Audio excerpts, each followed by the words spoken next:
இந்த நெருப்பு இருக்கே, இது எங்க முப்பாட்டைங்க கொடுத்த நெருப்பு. எங்க பாட்டன் புட்டைங்க காலத்துல இருந்து நான் வரைக்கும் இதை அணையாம பாதுகாத்துட்டு வர்றோம். எத்தனையோ மழையும் காட்டும் பார்த்து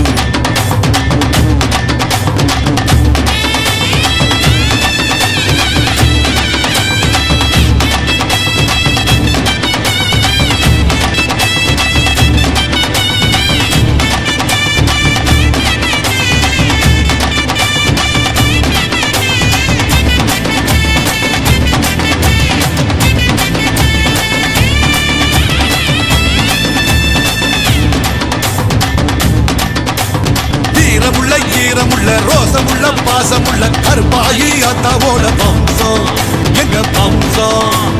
எக்குலமும் ஏத்தி நிற்கும் முக்குலத்தை காத்து நிற்கும் கருப்பாயி அத்தாவோட வம்சம் இந்த வம்சம். தெற்கு காத்த கேளு அந்த தென்ன கீத்த கேளு.